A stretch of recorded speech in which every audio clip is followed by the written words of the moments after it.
আসসালামু আলাইকুম সবাইকে। আশা করি সবাই ভালো আছো। আজকে একটি গুরুত্বপূর্ণ বিষয় নিয়ে তোমাদের সাথে আলোচনা করব, তোমরা একটু মনোযোগ দিয়ে খেয়াল করবে। পুরো ক্লাসটা তোমরা কয়েকবার করে দেখবে, যাতে করে প্রত্যেকটা বিষয় তোমরা বুঝে নিতে পারো। অনেক সময় ক্লাসে তোমরা আওয়াজ করো, কথা বলো, ডিস্টার্ব হয় অনেক, সব বিষয় সম্পূর্ণভাবে তোমাদের বোঝানো সম্ভব হয় না। সেজন্য আজকে আমি খেয়াল করলাম তোমাদেরকে বিষয়গুলো ভিডিওর মাধ্যমে দিলে তোমরা উপকৃত হবে। বাসায় বসে তোমরা অন্য কোনো সোশ্যাল মিডিয়া ইউজ না করে ভিডিওটি দেখবে। আর অভিভাবক যারা আছেন তারা একটু সামনে বসবেন, যেন সে আমার এই ক্লাসের ভিডিও ছাড়া অন্য কোনো কিছু না দেখে এবং কোনো সোশ্যাল মিডিয়াতে যেন ঢুকতে না পারে। তো সবাই মনোযোগ দাও। আমরা এখন ক্লাসে যাচ্ছি। আজকে আমরা যে বিষয় নিয়ে আলোচনা করব সেটা হলো ধ্বনি ও বর্ণ। ধ্বনি ও বর্ণ, তার মানে বুঝতেই পারছো, এই ক্লাসের মধ্যে আমরা ধ্বনি ও বর্ণ সম্পর্কে বিস্তারিত জানব। বিশেষ করে ধ্বনি কি, বর্ণ কি, এবং ধ্বনিগুলোর নামকরণ, উচ্চারণের স্থান অনুযায়ী ধ্বনির নাম, এবং কোন কোন ধ্বনি কোন স্থান থেকে উচ্চারিত হয়। তো আসো, প্রথমে এখানে বইয়ের মধ্যে দেওয়া আছে, আমি বইয়ের মধ্যে যতটুকু দেওয়া আছে ততটুকুই আলোচনা করব, বাইরের কোনো বিষয়ে আলোচনা করব না। ক্লাসে আস্তে আস্তে তোমরা সব কিছু জানতে পারবে। যত বেশি উপরের দিকে উঠবে তত বেশি জানতে পারবে। যেমন অষ্টম শ্রেণীতে উঠলে আরও বিস্তারিত জানতে পারবে। এখানে যতটুকু আছে ততটুকুর মধ্যে সীমাবদ্ধ রেখেই আমি এই বিষয়টা বুঝিয়ে দিচ্ছি তোমাদের, একটু ভালো করে খেয়াল করো। এখানে একটা কথা বলা আছে, ভাষার ক্ষুদ্রতম একক ধ্বনি। এখন এই বিষয়টা অনেকে হয়তো বুঝবে না। ভাষার ক্ষুদ্রতম একক বলতে কি বোঝায়? যেমন একটা শব্দ আমি ধরি, একটা শব্দ লিখি, যেমন আমি বললাম কলম, ক ল ম, কলম। এই কলম ধ্বনিতে তোমরা, এই কলম শব্দের মধ্যে তোমরা দেখলে বুঝতে পারবে, এখানে আমরা খালি চোখে তিনটা বর্ণ দেখতে পাচ্ছি। তিনটা বর্ণ বা তিনটা আওয়াজ মনে হচ্ছে এখানে, কিন্তু এই শব্দটা যখন আমরা ভাঙবো তখন দেখো কি হয়। এই যে ক যখন বললাম তখন কিন্তু একটা অ উচ্চারণ করলাম, অ, ক, অ।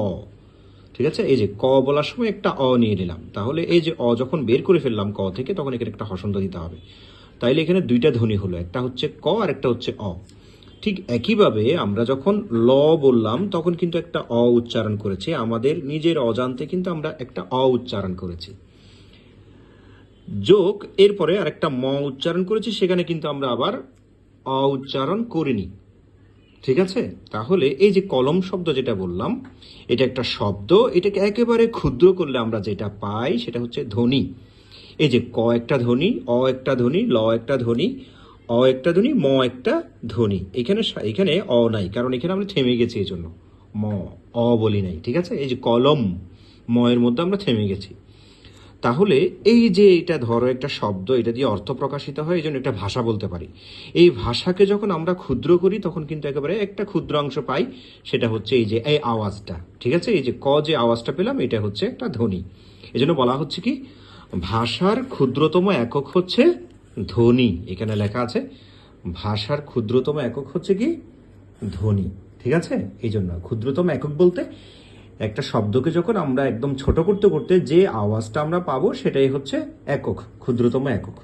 আচ্ছা, এই বিষয়গুলো নিয়ে এখানে যে কথাগুলো বলা হয়েছে সেটা হচ্ছে কি, এই যে ধ্বনি উৎপাদনে মুখ, নাসিকা, কণ্ঠ প্রভৃতি বাকযন্ত্র কি হয়, বাক প্রত্যঙ্গ ব্যবহৃত হয়। আসলে এগুলো, এই যে আমাদের মুখের ভেতরে ফুসফুস থেকে যখন আমরা বাতাস বের করি, তখন বাতাসটা যে যে অঙ্গ প্রত্যঙ্গগুলোর সাথে লাগে, কোন একটা শব্দ উচ্চারণ করার সময় ফুসফুস থেকে বাতাস যেটা বের করছি মুখ দিয়ে, আমাদের কণ্ঠনালী দিয়ে, সেই বাতাসটা যে যে অঙ্গ প্রত্যঙ্গগুলোর সাথে লাগে, সেই অঙ্গ প্রত্যঙ্গগুলো হচ্ছে বাকযন্ত্র। ঠিক আছে, তার মধ্যে মুখ, নাসিক, কণ্ঠ, এগুলো অত্যন্ত গুরুত্বপূর্ণ। এই যে ফুসফুসের কথা কিন্তু এখানে বলা আছে। ঠিক আছে, আমরা ফুসফুসের সাহায্যে কিন্তু শ্বাস গ্রহণ করি এবং ত্যাগ করি। ফুসফুসের কাজ হচ্ছে দুইটি, একটি হচ্ছে শ্বাস গ্রহণ করা, আরেকটি হচ্ছে ত্যাগ করা। ঠিক আছে, তাহলে এই যে আমরা কোনো শব্দ উচ্চারণ করার সময় ফুসফুস থেকে যে বাতাসটা বের করি, সেই বাতাসটা বের হওয়ার সময় যে যে অঙ্গ প্রত্যঙ্গগুলোর সাথে লাগে, যেমন আমাদের কণ্ঠের সাথে লাগে, তারপর ফুসফুস নিজে যেহেতু বাতাস বের করছে, ফুসফুস একটা বাকযন্ত্র, তারপরে কণ্ঠর সাথে লাগে, জিহ্বার সাথে লাগে, তারপর নাকের যে ছিদ্র আছে সেই নাকের ছিদ্রের সাথে লাগে, একটা ঝুলে থাকা আলজিভ আছে সেই আলজিভের সাথে লাগে, তারপর আমাদের ঠোঁটের সাথে লাগে, দাঁতের সাথে লাগে, তারপর জিহ্বার সাথে লাগে, উপরে যে মুখের ছাদ আছে তালু সেটার সাথে লাগে। এই সব কিছু হচ্ছে বাকযন্ত্র। ঠিক আছে, তাহলে আমরা বাকযন্ত্র সম্পর্কে এখন আমরা বুঝতে পারলাম। তারপর আসো আমরা, ভিডিও দীর্ঘায়িত হয়ে যাচ্ছে, এখন একটু সমস্যায় পড়বো, না হয় আর একটু শর্টকাট করি। তাহলে আমাদের ধ্বনি শ্রেণীবিভাগ করেছে এখানে, ধ্বনি দুই প্রকার, একটা হচ্ছে স্বরধ্বনি আর একটা হচ্ছে ব্যঞ্জন ধ্বনি। ঠিক আছে, আর ধ্বনি কি? আওয়াজ। আমরা মুখ থেকে যে আওয়াজটা বের করি সেটা হচ্ছে ধ্বনি। অন্য কোনো জীবজন্তু যখন আওয়াজ করে তখন সেটাকে শুধু আওয়াজ বলা হবে, কিন্তু মানুষ যখন আওয়াজ করে তখন সেগুলো, এই আওয়াজগুলো জড়ো হয়ে যেহেতু একটা শব্দ গঠিত হতে পারে, এজন্য মানুষের আওয়াজকে ধ্বনি বলা হয়।